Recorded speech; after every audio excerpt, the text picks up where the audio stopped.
உலகெங்கிலும் இருக்கிற தமிழ் சொந்தங்கள் எல்லாருக்கும் வந்து என்னுடைய வணக்கம். என்னுடைய சங்கிலிகள் யூடியூப் சேனலாக வந்து என்னோட இணைஞ்சு கொண்டிருக்க அனைவருக்கும் என்னுடைய மனமார்ந்த நன்றிகளை தெரிவித்துக் கொள்கிறேன். இன்றைக்கு வந்து பார்த்தீங்கன்னு சொன்னால் அர்ஜுனா என்பி தொடர்பான ஒரு தகவலை தான் பார்க்க போகிறோம். என்ன விஷயம்னு சொல்லி பார்த்தீங்கன்னு சொன்னால் அர்ஜுனா என்பிக்கு எதிராக வந்து அவருடைய பிறந்த ஊரான பெரிய விழாவில் இருக்கிற அவருடைய மக்கள், அதாவது அவர் பிறந்த ஊரில் இருக்கிற அவருடைய மக்களாலே வந்து இன்றைக்கு பல்வேறுபட்ட எதிர்ப்புகள் அவருக்கு வந்திருக்குது. அந்த எதிர்ப்பு சம்பந்தமான விஷயங்களை தான் இந்த காணொலியூடாக பார்க்க போகிறோம். என்ன விஷயம்னு சொல்லி பார்த்தீங்கன்னு சொன்னால், பெரிய விழான் பகுதியில் வந்து அர்ஜுனா என்பி பிறந்து வளர்ந்தன்றது வந்து அனைவருக்குமே தெரிஞ்ச விடயம். குறிப்பாக வந்து கடந்த தேர்தலில் வந்து வெற்றியீட்டி அதிகளவான ஓட்ஸுகளை பெற்று பாராளுமன்றத்துக்கு தெரிவு செய்யப்பட்டிருந்த ஒரு எம்பி அர்ஜுனா என்பி முதல் முறையாக ஒரு சுயேட்சையிலிருந்து தமிழர் சார்பாக வெற்றி பெற்று சென்றவர் முகர்தான். இப்படியான ஒரு சூழ்நிலையில் வந்து இப்போ அரசியல் நிகழ்வுகளில் வந்து கடும் பிஸியான ஒரு போக்கை வந்து அர்ஜுனா என்பி இருந்து வருகிறார். அது மட்டும் இல்லாமல் அவர் தொடர்பான விஷயங்கள் எல்லாமே வந்து சமூக வலைதளங்களில் வந்து பார்க்கலாம். வேறு சொன்னால் டெய்லி அவரே யூடியூப் கூட வீடியோ போடுவார், அவரே ஃபேஸ்புக் கூட வீடியோ போடுவார். ஸோ ஒரு நாளைக்கு ஒருக்காவது ஆள் எங்கேயாவது இந்த சமூக வலைதளங்களில் பார்த்துடலாம். இப்படியான சூழ்நிலையில் வந்து அவருடைய தான் பிறந்து வளர்ந்த அவருடைய கிராமத்து மக்கள் வந்து இன்றைக்கு கடும் விமர்சனம் ஒன்றை வந்து அவர் மத்தியில் வந்து முன் வச்சிருக்கிறாங்க. எப்படின்னு சொல்லி பார்த்தீங்கன்னு சொன்னால், இந்த பாராளுமன்ற உறுப்பினர் அர்ஜுனா எம்பிக்கு பெரிய விழான் பகுதியில் வந்து ஒரு காணி இருக்குது. அது அவர் பிறந்து வளர்ந்த இடம் என்றால் அந்த காணியால் அவர் பிறந்து வளர்ந்துருப்பார் நான் நினைக்கிறேன். ஸோ அந்த காணி வந்து இன்றைக்கு கவனிப்பாரட்டி இருக்குது. அந்த காணி வந்து கடும் பத்தைகளாலையும் பல வருடங்கள் வந்து அந்த காணி வந்து துப்புரவு பணி மேற்கொள்ளப்படாமல் பெரிய பெரிய பத்தைகள் வளர்ந்துருக்கிறதா வந்து சொல்லப்படுது. அந்த பத்தைகளுக்கு வந்து பார்த்திங்கன்னு சொன்னால் கடும் விஷ பாம்புகள், விஷ ஜந்துக்கள் எல்லாம் இருக்கிறதாக வந்து அவர் குற்றம் சாட்டி இருக்கணும் அந்த கிராமத்து மக்கள். குறிப்பாக வந்து அவர் சொல்கிற விஷயம் என்னென்னு சொல்லி பார்த்திங்கன்னு சொன்னால், அந்த அர்ஜுனா என்பியினுடைய காணிக்கு பக்கத்தில் வந்து ஒரு ஆலயமும் இருக்குதாம், அதில் கடைகளும் இருக்குதாம். அப்போ அந்த கடைகள் ஆலயங்களுக்கு போகிறதுக்கு வந்து தாங்கள் மிகவும் பயப்பட்டு கொண்டு போகிறதா வேணும்னு சொன்னால் பாம்புகளுடைய நடமாட்டம் அதை சுற்றி அதிக அளவில் காணப்படுதாம். சில நேரங்களில் வந்து கடைகளுக்குள்ளே எல்லாம் பாம்பு வாரதை வந்து தங்களால் அவதானிக்கக்கூடியதாக இருக்குதாம். ஸோ அதனால் வந்து தாங்கள் மிகுந்த கஷ்டத்தை அனுபவித்து கொண்டு வரோம். குறிப்பாக வந்து பார்த்திங்கன்னு சொன்னால், இந்த எம்பி வந்து வீதியை புனரமைக்கல, ரோட்டையும் புனரமைக்கல, எந்த ஒரு புனரமைப்பு செயற்பாடுகளையும் செய்யலை.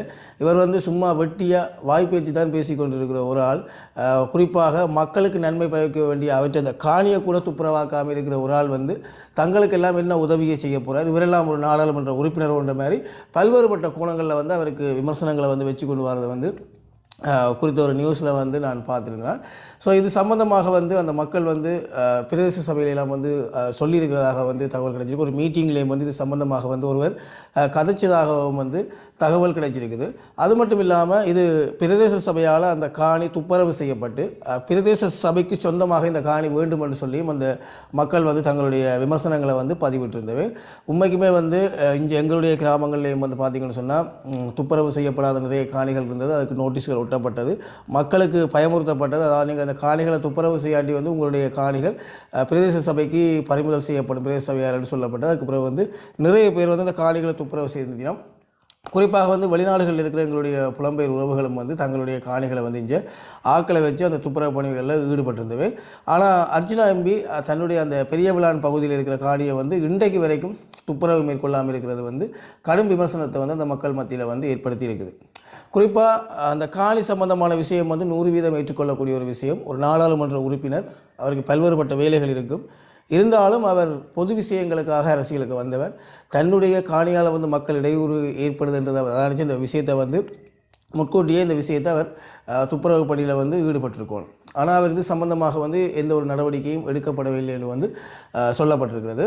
அது மட்டும் இல்லாமல் பார்த்திங்கன்னு சொன்னால், அவருடைய பெரிய விழான் பகுதியில் வந்து ஏராளமான கஷ்டப்பட்ட மக்கள் இருக்கிறதாகவும், இவர் ஒரு அரசியலில் இருக்கிற ஒரு நபர். அப்போ அந்த அரசியலில் இருக்கிற நபர் வந்து மக்களுக்கு சேவை செய்ய வந்தவர்.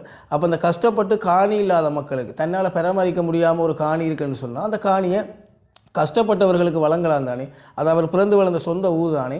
சொந்த ஊரில் இருக்கிற மக்கள் வந்து கஷ்டப்பட்டவர்கள் அவர்களுக்கு உதவத்தானே வேணும், அரசியலுக்கு உதவுறதுக்காக தானே இவர் வந்தவர் என்ற மாதிரியும் வந்து அந்த மக்கள் வந்து ஒரு கடும்போக்கான விஷயத்தை வந்து சொல்லியிருக்கணும். இதில் வந்து அதெல்லாம் முடிய விட்டு அந்த மக்களுடைய கருத்து வந்து தான் சில சந்தேகங்களை ஏற்படுத்துறதா எனக்கு இருந்தது. எப்படின்னு சொல்லி பார்த்தீங்கன்னு சொன்னால், இதுவரைக்கும் கதைச்ச விஷயம் வந்து ஏற்றுக்கொள்ளக்கூடிய ஒரு விஷயமா இருந்தது. அதுக்கு பிறகு அந்த மக்கள் மத்தியில் குறிப்பிட்ட சில விஷயங்கள் வந்தது. அது இந்த நாங்கள் பார்த்து நியூஸ் ஒன்றை பார்த்தா உங்களுக்கு இந்த விஷயங்களை வந்து இதில் கதைக்கிறதுனால அப்போ அந்த விஷயத்தில் வந்து பார்க்க வந்து பார்த்தீங்கன்னு சொன்னால், அர்ஜுனா எம்பி வந்து கடந்த சில நாட்களுக்கு முதல் வந்து பார்த்திங்கன்னு சொன்னால் இந்த பிரதேச சபை மாகாண சபை தேர்தல்களில் போட்டியிடுறவர்கள் வந்து முன்னுக்கு ஒரு பரீட்சை ஒன்று எழுதி அதில் பாஸ் பண்ணுறாக்கெல்லாம் இந்த போட்டி இந்த பிரதேச சபை எலெக்ஷன் மாகாண சபை எலெக்ஷனில் வந்து போட்டியிட வேண்டும் என்ற ஒரு கூட்டை வந்து முன் வச்சிருந்தவர். அது உண்மைக்குமே வந்து இந்த அரசியல் ரீதியாக வந்து ஒரு படிப்பு அறிவில்லாத சமூகம் நிறைய பேர் வந்து இன்றைக்கு வரைக்கும் அரசியல் இருக்கிறாங்க. உண்மைக்குமே அவர்கள் படிப்பறிவுன்னு சொன்னால் என்னென்னே தெரியாத ஆக்கெல்லாம் இருக்கிறாங்க. அப்படிப்பட்ட ஆக்கள்லாம் இல்லாமல் படித்த ஆக்கள்லாம் அரசியலுக்கு வரணும் என்று சொல்லி ஒரு விஷயத்தை வந்து சொல்லியிருக்கிறார். அதுக்காக படித்தவர்கள் படிக்காதவர்கள்ன்றது வந்து இங்கே நாங்கள் பிரித்து பார்க்கல. ஒருத்தர் அவருடைய சூழ்நிலை சிச்சுவேஷன்களால் வந்து அவர்கள் ஒருவர் படித்தவராக இருக்கலாம், இன்னொருத்தர் படிக்காதவராக இருக்கலாம்.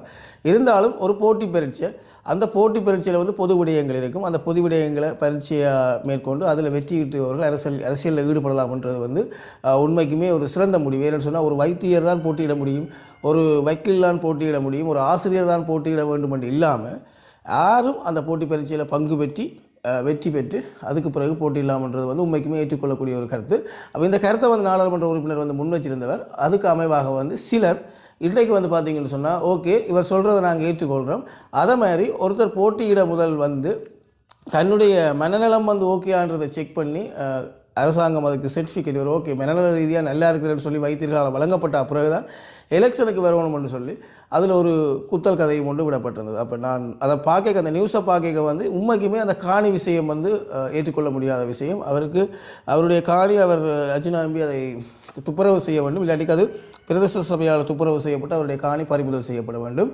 அப்போ சமூக நோக்கம் கருதி வந்த மக்கள் ஏன் அதுக்குள்ளே அரசியல் கலக்குறீங்க, அந்த அரசியல் ரீதியான கருத்துக்கள் அதுக்கு ஏன் கொண்டு வாரீங்க, அதில் ஏதோ பழிவாங்கிற ஒரு உணர்வு ஒன்று எனக்கு தெரிஞ்சது. என்னென்னு சொன்னால் அவருடைய மனநல ரீதியாக பேசுகிறார், அவர்களுடைய அரசியல் ரீதியாக வாரணும் அப்படின்னு சொன்னால் அவர் காணி விஷயம் சம்மந்தமாக கதைச்சு அதுக்கான ஒரு தீர்வு எடுக்காமல் அவர் சொல்கிறது வேலை செய்கிறதில்ல, சொல்கிற வேலையை செய்கிறதில்ல, சும்மா பிதற்ற ஒரு ஆள், ஒரு மனநலம் பாதிக்கப்பட்டால் அவர் பைத்தியம் என்ற மாதிரி வந்து அவர்களுடைய கருத்துக்களை வந்து சொல்கிறது வந்து சில அரசியல் ரீதியாகவும் சாயங்கள் இருப்பது ஒன்று எங்களுக்கு அது தெரிஞ்சிருந்தது. உங்களுக்கு எப்படி தெரிஞ்சது அந்த நியூஸ் என்று தெரிஞ்சால் கீழே கமெண்ட்ஸ் பண்ணுங்கள். இருந்தாலும் அர்ஜுனா எம்பியினுடைய கவனத்துக்கு போய் அவர் மூலமாக அந்த காணி துப்புரவு செய்யப்பட வேண்டும், இல்லைன்னு சொன்னால் பிரதேச சபையால் துப்புரவு செய்யப்பட்டு அந்த காணி அரசு உடைமையாக்கப்பட வேண்டும் என்று சொல்லி நாங்களும் கேட்டுக்கொள்கிறோம். நன்றி சொந்தங்களே, மீண்டும் ஒரு காணொளியில் சந்திப்போம்.